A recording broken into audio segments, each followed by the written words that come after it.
પરિમાણમાં કાર્ય ઊર્જા પ્રમેય એક પરિમાણમાં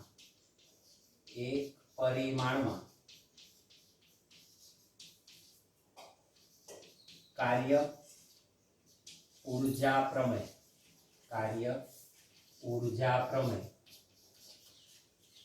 ની સમજૂતી આપો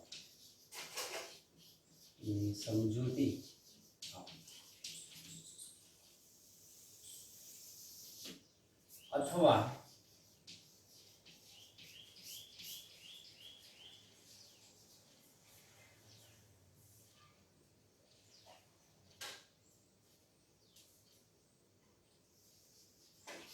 એક પરિમાણમાં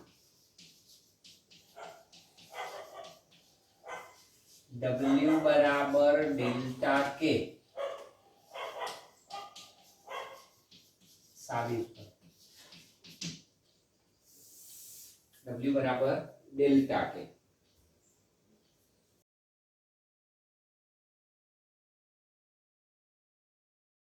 આમાં ફરી આપણને ગતિના સમીકરણો આવડવા જોઈએ. એના ઉપરથી આપણે આગળ વધીશું. ધારો કે કોઈ એક પદાર્થ અચળ પ્રવેગી ગતિ કરે છે. એક પરિમાણમાં આપેલો કોઈ પદાર્થ અચળ પ્રવેગી ગતિ કરે છે. એનો પ્રારંભિક ઝડપ ધારો કે u છે અને અંતિમ ઝડપ v છે. અને ધારો કે આપેલો પદાર્થ s જેટલું સ્થાનાંતર કરે છે. તો આપેલા પદાર્થનું એક પરિમાણિક ગતિનું સમીકરણ આપણે ગતિના સમીકરણ મુજબ લખી શકીએ, જેમાં સમય ના આવતો હોય એવું સૂત્ર એ આપણું ત્રીજા નંબરનું સૂત્ર હતું. that is v square is equal to v0 square plus 2ax આ પ્રકારનું સૂત્ર હતું. એનો આપણે ઉપયોગ કરીશું. આપણે શું ધારણા કરી કે કોઈ એક પદાર્થ અચળ પ્રવેગથી ગતિ કરે છે. ધારો કે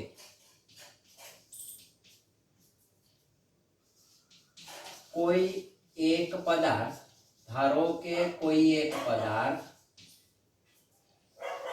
એક પરિમાણમાં સ્મોલ a જેટલા અચળ પ્રવેગથી ગતિ કરે છે. તેની ગતિનું સમીકરણ આમ લખીશું v square minus u square is equal to 2as. Number 1 અહીં સ્મોલ u એ શું છે તો કે પદાર્થની પ્રારંભિક ઝડપ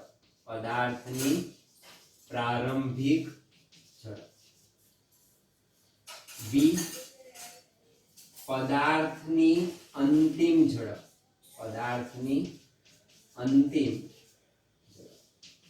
તો v એ પદાર્થની અંતિમ ઝડપ દર્શાવે. s પદાર્થે કાપેલું અંતર ઓળખ આપી દીધી આપણે. તો આપેલો કોઈ પદાર્થ એક પરિમાણમાં a જેટલા અચળ પ્રવેગથી એટલે અચળ પ્રવેગી ગતિના જ સમીકરણો આપણે ઉપયોગમાં લઈ શકીએ, જેમાં સમય ના આવતો હોય એવું આ સૂત્ર આપણી પાસે છે, જેનો આપણે ઉપયોગ કર્યો. હવે આ સમીકરણને બંને બાજુ m/2 વડે હું ગુણી કાઢીશ. જો સમીકરણમાં કોઈ ફેર પડવો જોઈએ નહીં, તો ડાબી બાજુ જેટલા વડે ગુણું જમણી બાજુ એટલા વડે ગુણું તો બંને છેદ ઉડી જ જવાના છે. તો સમીકરણમાં કોઈ ફેર પડે નહીં. એ બધી પ્રક્રિયાઓ તમે કરી શકો. તો મારે ગતિ ઊર્જા લાવવી છે, તો ગતિ ઊર્જાના સંદર્ભે આપણે આ કામ કરીએ છીએ અત્યારે. તો અહીં આગળ આપણે લખીએ કે સમીકરણ 1 ને બંને બાજુ m/2 વડે ગુણતા, બંને બાજુ m/2 વડે ગુણતા. તો આને બંને બાજુ m/2 વડે આપણે મલ્ટીપ્લાય કરીએ, that is m/2 into v square minus u square. It is equal to m/2 into twice as. Now there is no difference. m/2 ગયા m/2 ગયા, બરાબર? એટલે એકનું એક સમીકરણ તમને મળે એટલે કે સમીકરણ બદલાયું નથી. એ કામ કરી શકીએ. સારું, આ m/2 ને કૌંસમાં ગુણીશું તો આને કહેવાય 1/2 m into v square, that is mv square minus 1/2 m u square, 1/2 m u square. કૌંસમાં ગુણ્યા. Now this is equal to, this 2 gets cancelled. This is equal to m a s. m a s. આને ઓળખીએ છે m એટલે દળ, a એટલે પ્રવેગ.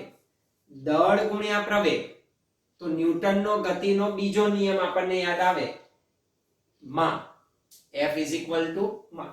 તો m into a એ આપણને બળ આપે છે. કોના પરથી? ન્યૂટનના ગતિના બીજા નિયમ પરથી. ન્યૂટનના ગતિના બીજા નિયમ મુજબ, બીજા નિયમ અનુસાર, ન્યૂટનના ગતિના બીજા નિયમ અનુસાર માસ ઇન્ટુ એક્સેલરેશન, દળ ગુણ્યા પ્રવેગ એટલે શું? બળ.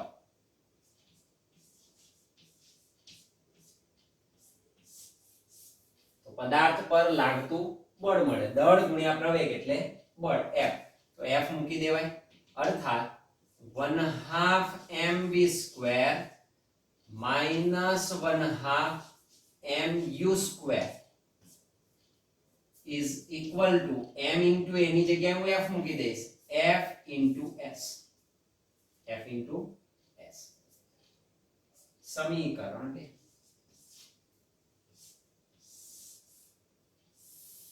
આ એક પરિમાણમાં આપણે લખ્યું 1/2 mv square minus 1/2 mu square is equal to f into s.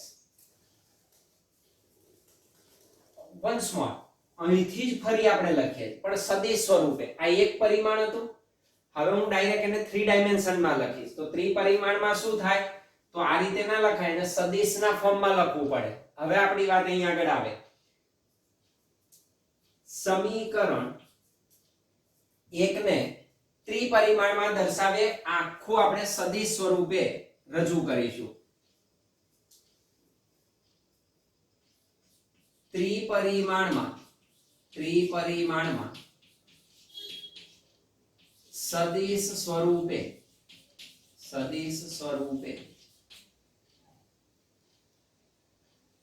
દર્શાવતા વેક્ટર ફોર્મમાં આપણે લખવું છે 3 ડાયમેન્શનમાં. ફરી સમીકરણ 1 પરથી જ લખીશું. સમીકરણ 1 મુજબ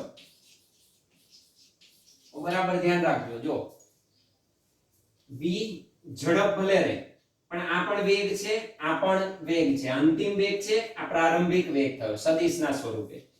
પણ જ્યારે કોઈ રાશિ સદિશ, કોઈ સદિશ રાશિનો સ્ક્વેર લો એટલે મૂલ્ય બની જાય.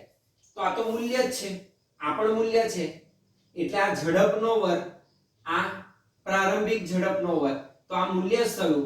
મૂલ્યની બાદબાકી મૂલ્ય જ મળે. તો ડાબી બાજુનું પદ મને મૂલ્ય જ દર્શાવે, એને સદિશના ફોર્મમાં લખવાની જરૂર નથી કારણ કે મૂલ્ય છે. તો આને હું એ જ રીતે લખું, that is v square minus u square is equal to, આવું બહુ મહત્વનું છે, બરાબર ધ્યાન રાખજો. જો આપણે જે શીખ્યા તે અદિશ ગુણાકારનો ક્યાં ઉપયોગ આવે? 2 અચળ છે, એ તો મૂલ્ય છે એટલે મૂલ્ય કોઈ નિસ્બત નહીં. પરંતુ એ પ્રવેગ સદિશ રાશિ છે. s ને આપણે કયું? કાપેલું અંતર, અર્થાત સદિશના ફોર્મમાં એને સ્થાનાંતર કહેવાય. તો આ પ્રવેગ થયો, આ સ્થાનાંતર થયું. પ્રવેગ પણ સદિશ રાશિ, સ્થાનાંતર પણ સદિશ રાશિ. આ બેનો ગુણાકાર છે. હવે તમે જુઓ ઇક્વલ ટુ ની આ તરફ મૂલ્ય દર્શાવે છે, આ તરફ શું છે? માત્ર મૂલ્ય. આ બે સદિશ રાશિ છે, બે સદિશનો ગુણાકાર મારે કરવાનો છે, પણ પરિણામ તો મને અદિશ મળે છે. તો કમ્પલસરી આ બે સદિશ રાશિઓનો ગુણાકાર મારે અદિશ ગુણાકાર તરીકે રજૂ કરવો જ પડે. ભૂલ ના થાય. ફરી આપણે જે લખવા જઈ રહ્યા છે સદિશ ફોર્મમાં એની વાત કરું છું. આ માત્ર એક પરિમાણ હતું એટલે મૂલ્ય દર્શાવ્યું. v², ઝડપનો વર્ગ કે વેગનો વર્ગ મૂલ્ય દર્શાવે. પ્રારંભિક ઝડપ, પ્રારંભિક વેગ નો વર્ગ મૂલ્ય દર્શાવે. સ્ક્વેર આવે એટલે મૂલ્ય થયું. બે મૂલ્યોની બાદબાકી મને કોઈક મૂલ્ય આપે એટલે એની સાથે કોઈ ડિરેક્શન સંકળાયેલી નથી. સારું, બે એ પણ મૂલ્ય છે, પરંતુ એક પ્રવેગ, પદાર્થનો પ્રવેગ એ સદિશ રાશિ છે. તદુપરાંત s એ આપેલા પદાર્થે કાપેલું અંતર ત્રિપરિમાણમાં સ્થાનાંતર કહેવાય. સદિશ રાશિ થઈ તો પ્રવેગ અને સ્થાનાંતર, પ્રવેગ અને સ્થાનાંતર બંને સદિશ રાશિ છે. બેનો ગુણાકાર છે, મળતું પરિણામ મૂલ્ય છે એટલે કે અદિશ છે. તો મારે આ બે સદિશોનો ગુણાકાર કેવી રીતે કરવું કે જેથી કરીને મળતું પરિણામ મૂલ્ય મળે? તો એનો જવાબ આપણી પાસે છે કે બે સદિશોનો અદિશ ગુણાકાર કરવામાં આવે તો મળતું પરિણામ મને અદિશ મળે. એટલે આ બેને હવે આવી રીતે ના લખાય તો એને હું સદિશના ફોર્મમાં લખીશ. ધેટ ઇઝ a સદિશ ડોટ s એ મારું સ્થાનાંતર બની ગયું, તો એને હું d સદિશ વડે દર્શાવીશ કે d સદિશ એ સ્થાનાંતર છે. તો આનું ફોર્મ આ રીતે થાય. v² - u² is equal to 2 a સદિશ ડોટ d સદિશ. આ ભૂલ ના થાય. સીધે સીધું તમે મૂલ્યમ ના લખી દો, એ ખાસ તકેદારી રાખવાની. સદિશ અને અદિશનો આ જ મેઇન ડિફરન્સ છે. આ એક પરિમાણમાં સીધું મૂલ્ય દર્શાવ્યું, અહીં એવું થઈ શકશે નહીં. ચાલો તો આને કહી દઈએ સમીકરણ 3, જ્યાં d સદિશ શું દર્શાવે? પદાર્થનું સ્થાનાંતર, પદાર્થનું સ્થાનાંતર. શબ્દ બદલી કાઢવો પડે તમારે. હવે અંતર ના કહેવાય, અંતર એ અદિશ રાશિ છે, સ્થાનાંતર એ સદિશ રાશિ છે. તો જ્યાં d સદિશ એ પદાર્થનું સ્થાનાંતર દર્શાવે, તો એ પદાર્થનું મને સ્થાનાંતર મળે. ફરી એને એ જ કામ કરીશું આપણે જ્યાં અહીં કર્યું હતું. બંને બાજુને m/2 વડે ગુણતા. રિપીટેશન છે સદિશના ફોર્મમાં. સમીકરણ 3 ને બંને બાજુ m/2 વડે ગુણતા. મૂલ્ય વડે બંને બાજુ ગુણી નાખો.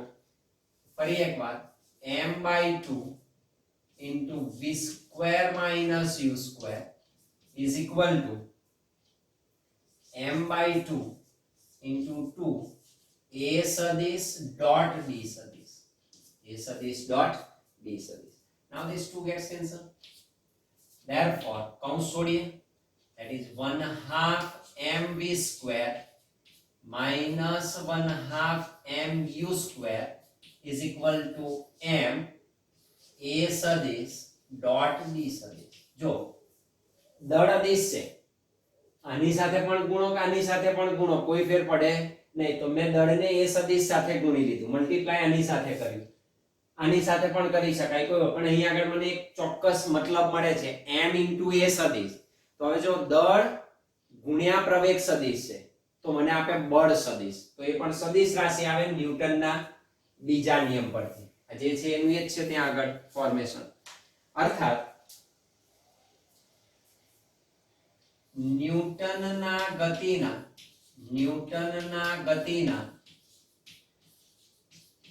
બીજા નિયમ મુજબ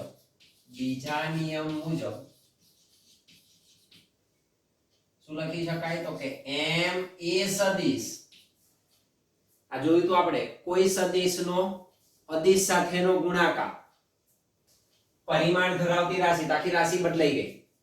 તો દળ અને પ્રવેગનો ગુણાકાર મને બળ સદિશ આપે. નાઉ ઇટ ઇઝ એફ વેક્ટર. અહીં આગળ મૂલ્ય હતું માત્ર, તો આ થયો બળ સદિશ. શું છે? બળ સદિશ. મૂલ્ય તરીકે નહીં લખવાનું, હવે એના સદિશના ફોર્મમાં, કારણ કે 3 ડાયમેન્શનમાં આપણે જોઈએ. અર્થાત ma સદિશ બરાબર f સદિશ કહેવાય. That means 1/2 mv square minus 1/2 mu square is equal to ma સદિશ એટલે f સદિશ dot d સદિશ.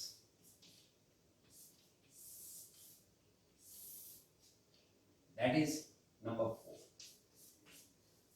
1/2 mv square minus 1/2 mu square is equal to f સદિશ dot d સદિશ. સરસ મજાનું એક પરિણામ તમને મળે છે. અહીં ચેક કરી શકો તમે એ પરિણામ. જો ડાબી બાજુનું પદ ઇક્વલ ટુ જમણી બાજુનું પદ. હમણાં જ આપણે શીખી ગયા f સદિશ ડોટ d સદિશ એટલે કાર્ય આપે. f સદિશ ડોટ d સદિશ શું છે?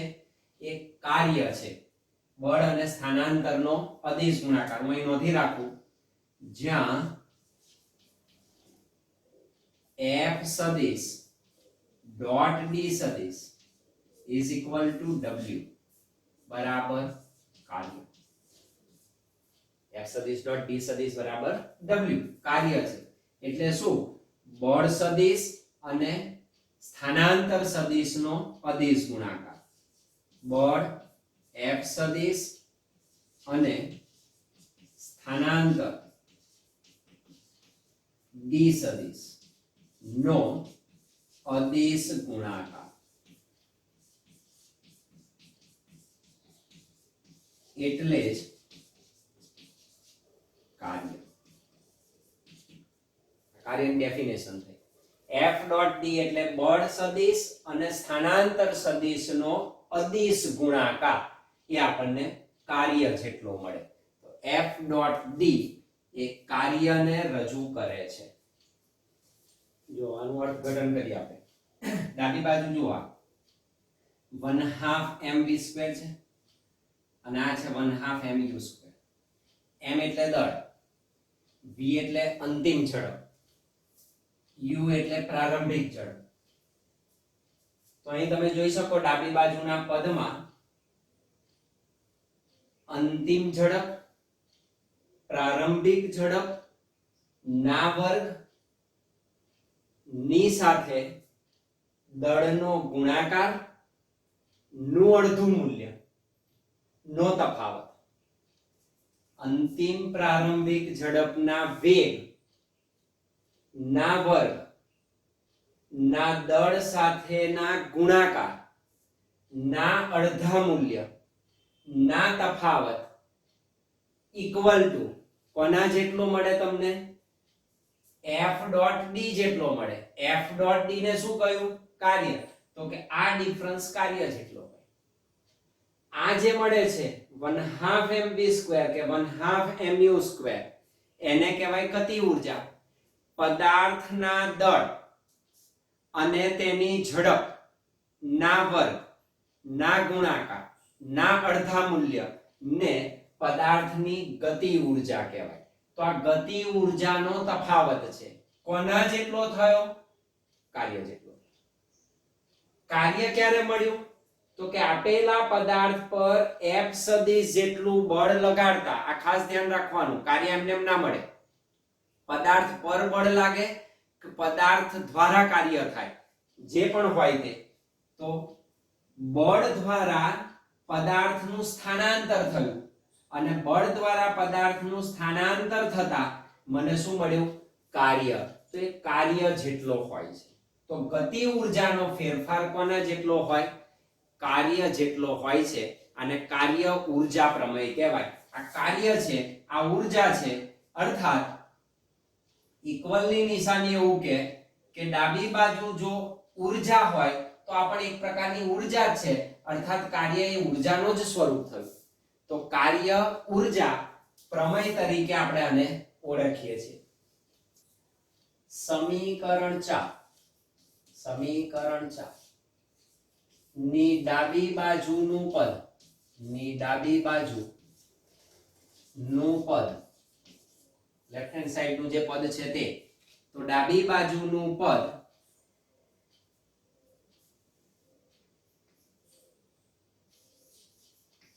અંતિમ વેગ અને પ્રારંભિક વેગ, અંતિમ વેગ અને પ્રારંભિક વેગ શું કર્યો એનો ના વર્ગ, બંનેના વર્ગ ના કોની સાથે ગુણાકાર કર્યો આપણે, તો કે દળ સાથે, દળ સાથે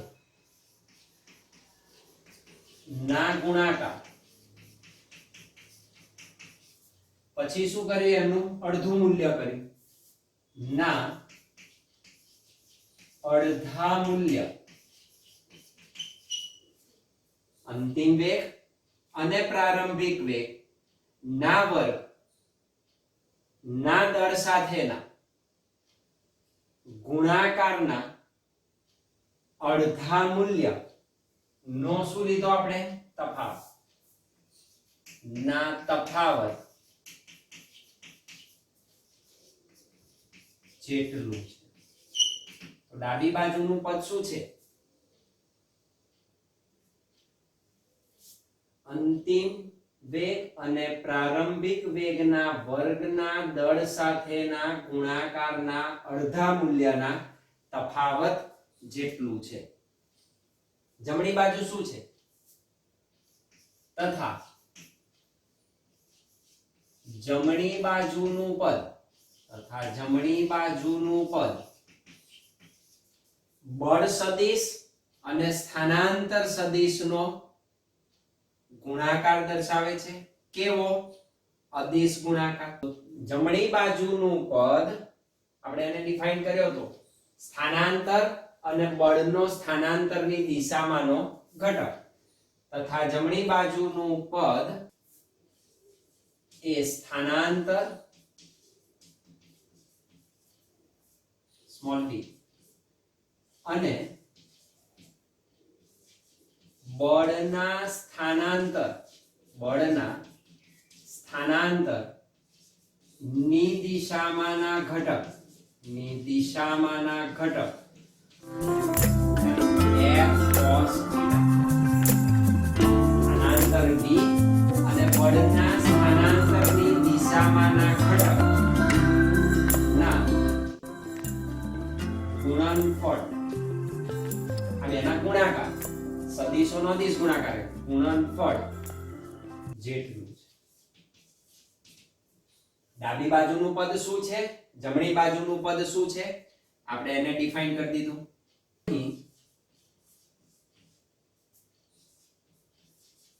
ડાબી બાજુ નું દરેક પદ,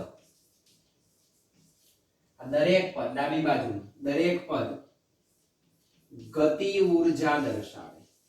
શું રજૂ કરે છે? ગતિ ઊર્જા દર્શાવે. આને કહેવાય અંતિમ ગતિ ઊર્જા, આને કહેવાય પ્રારંભિક ગતિ ઊર્જા. તો એ દરેક પદ ગતિ ઊર્જા દર્શાવે છે. જ્યારે જમણી બાજુનું પદ, બળ સદિશ અને ડી સદિશનો અદિશ ગુણાકાર કાર્ય દર્શાવે છે. પદ કાર્ય રજૂ કરે છે. તો ડાબી બાજુ ગતિ ઊર્જા છે, જમણી બાજુ કાર્ય છે. અર્થાત આને કહેવાય અંતિમ ગતિ ઊર્જા. તો અંતિમ ગતિ ઊર્જા માઈનસ પ્રારંભિક ગતિ ઊર્જા બરાબર શું આપે? કાર્ય. that is equal to work done. અંતિમ ગતિ ઊર્જાને k વડે દર્શાવાય, that is kf final kinetic energy minus ki initial kinetic energy, that is equal to w. that is nothing but w.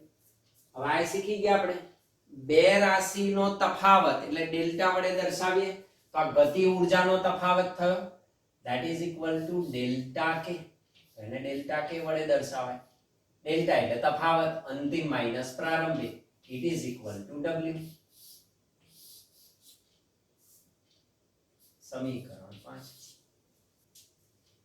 સમીકરણ 5 એ કાર્ય ઊર્જા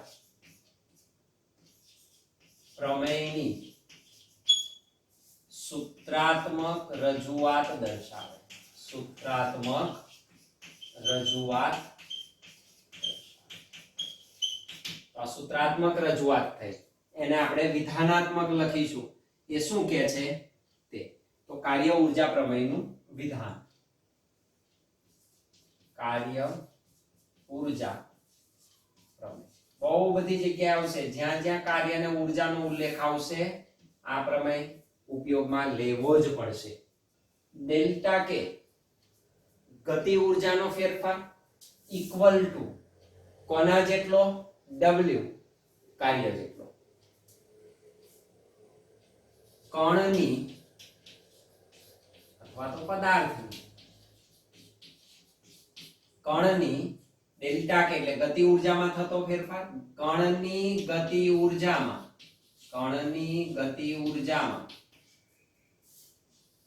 થતો ફેરફાર that is delta k કણની ગતિ ઊર્જામાં થતો ફેરફાર તેના પર લાગતા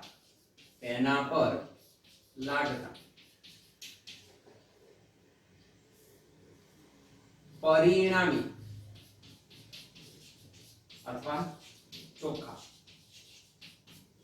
તેના પર લાગતા પરિણામી અથવા તો ચોખ્ખા બળ વડે કાર્ય થયું બળ વડે થતા કાર્ય એટલે કે w જેટલો હોય છે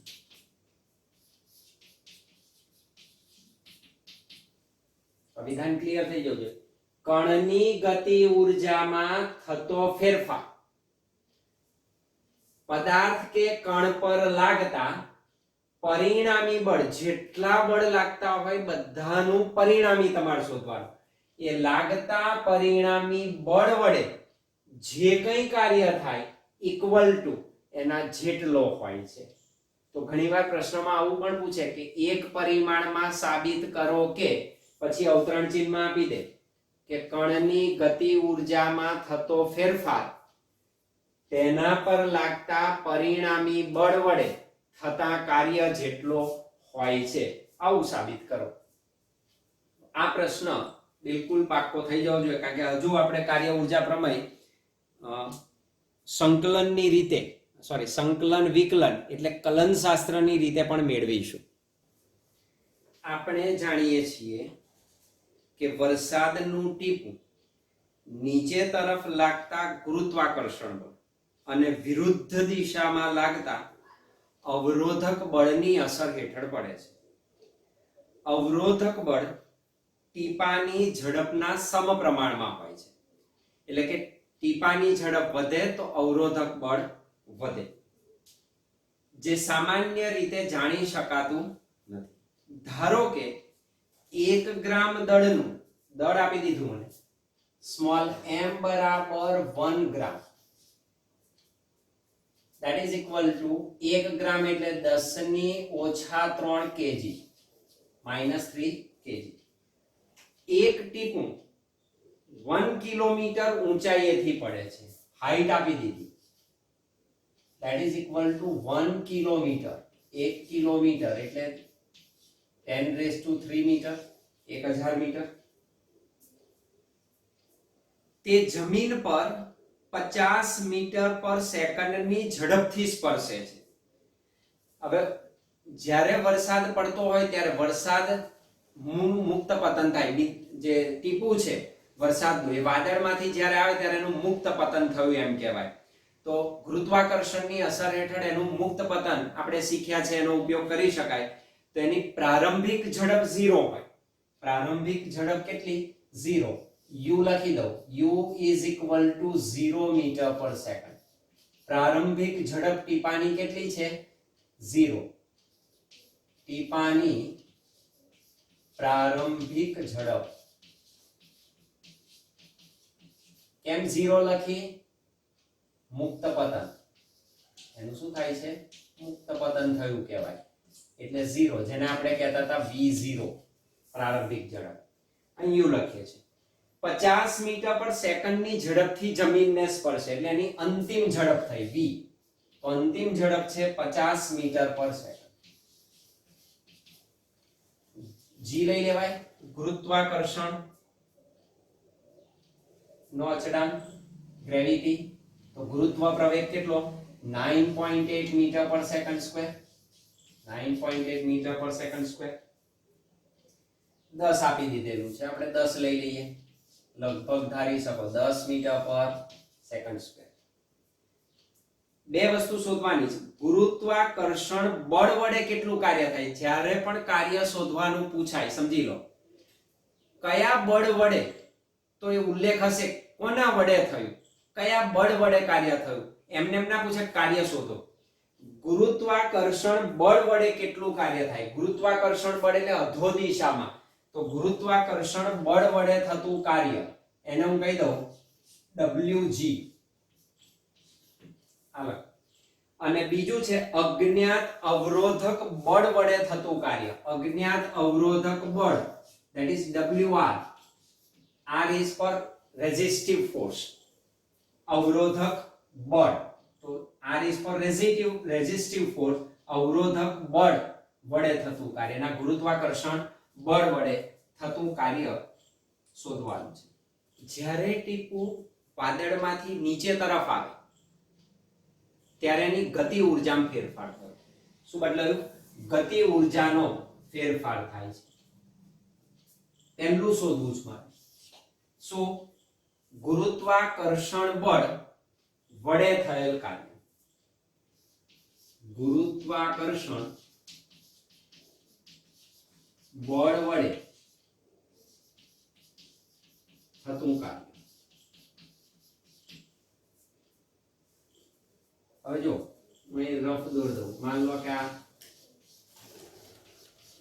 વાદળ છે, અહીંથી આ બુંદ પડે, બરાબર, અહીં જમીન ઉપર સ્પર્શે માન લો કે. તો આ જે હાઈટ આપી આપણને, that is h. અહીં એનો પ્રારંભિક ઝડપ 0 છે, અંતિમ ઝડપ v છે. ગુરુત્વાકર્ષણની અસર હેઠળ જાય છે એટલે અધો દિશામાં જ વજન બળ હોય.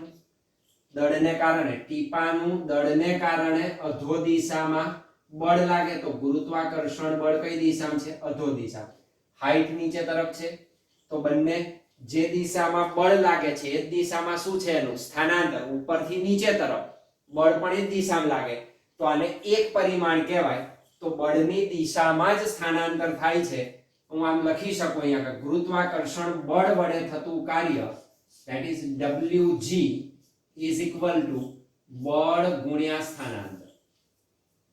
બળ ગુણ્યા સ્થાનાંતર. ના ખ્યાલ આવે હું આમ લખી દઈશ, જો F સદિશ ડોટ D સદિશ, આ એની બેઝિક વ્યાખ્યા. now Wg is equal to F D cos theta. જે દિશામાં F એ જ દિશામાં D.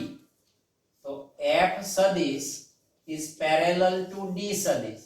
ઇમ્પ્લાઇઝ આપણે શીખી ગયા સમાંતર હોય તો ખૂણો કેટલો થાય?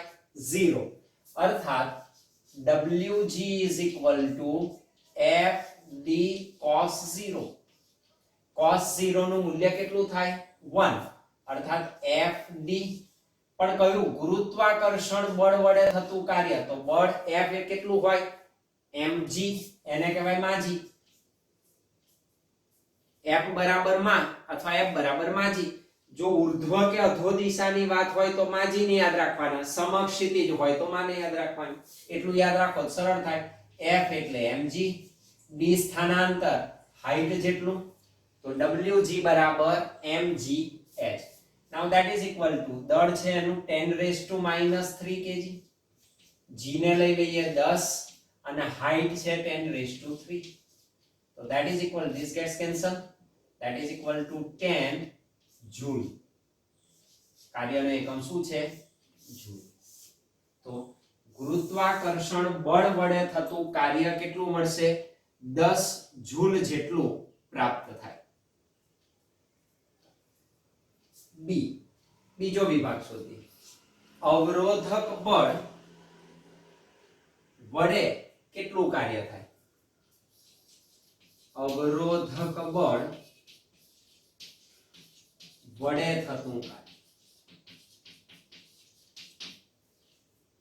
તો કુલ કાર્ય મારે શોધવું પડે. હું કાર્ય ઊર્જા પ્રમેયનો ઉપયોગ કરીશ, કારણ કે અવરોધક બળ શોધવાનું અને એમાં ગુરુત્વાકર્ષણ બળ તો આવે જ, ટોટલ બળ તો મને મળે જ. તો કાર્ય ઊર્જા પ્રમેયનો આપણે ઉપયોગ કરીશું. કાર્ય ઊર્જા પ્રમેય મુજબ, કાર્ય ઊર્જા પ્રમેય મુજબ, હવે જો અહીં માત્ર ગુરુત્વાકર્ષણ બળે લીધું, તો જ્યારે ટીપું નીચે આવે ત્યારે હવાનું અવરોધક બળ ઉપરની તરફ લાગે. અર્થાત અહીં બે પ્રકારના કાર્યો થાય, એક ગુરુત્વાકર્ષણ બળ વડે કાર્ય થાય, બીજું અવરોધક બળ વડે કાર્ય થાય. બંનેના સરવાળા જેટલું મને કુલ કાર્ય મળે. તો કાર્ય ઊર્જા પ્રમેય મુજબ W is equal to delta K, ગતિ ઊર્જાના ફેરફાર જેટલું. Now what is W? તો W is equal to Wg plus Wr. બે પ્રકારના કાર્યો થાય, હવાનું અવરોધક બળ અને ગુરુત્વાકર્ષણ બળ વડે થતું કાર્ય, બંનેનું ટોટલ is equal to ગતિ ઊર્જાનો ફેરફાર, અંતિમ ગતિ ઊર્જા માઈનસ પ્રારંભિક ગતિ ઊર્જા, અંતિમ ગતિ ઊર્જા માઈનસ પ્રારંભિક ગતિ ઊર્જા. that means Wr મારે તો આ શોધવું છે, it is equal to kf અંતિમ ગતિ ઊર્જા, that is 1/2 mv² માઈનસ પ્રારંભિક ગતિ ઊર્જા 1/2 mu². આ તરફ જાય minus Wg, minus Wg. that means Wr is equal to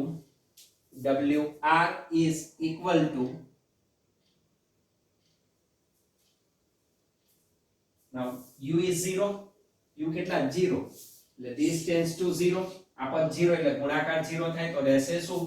okay 1/2 mv² minus Wg.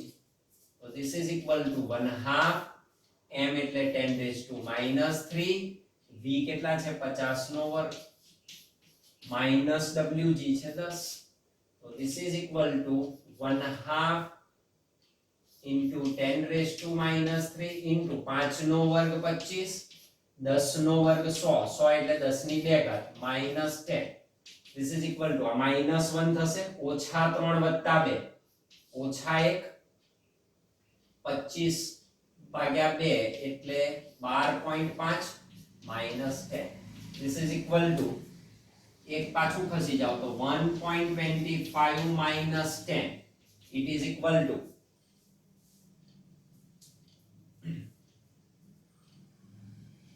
8.75 minus 8.75 ઋણ મળે જૂલ.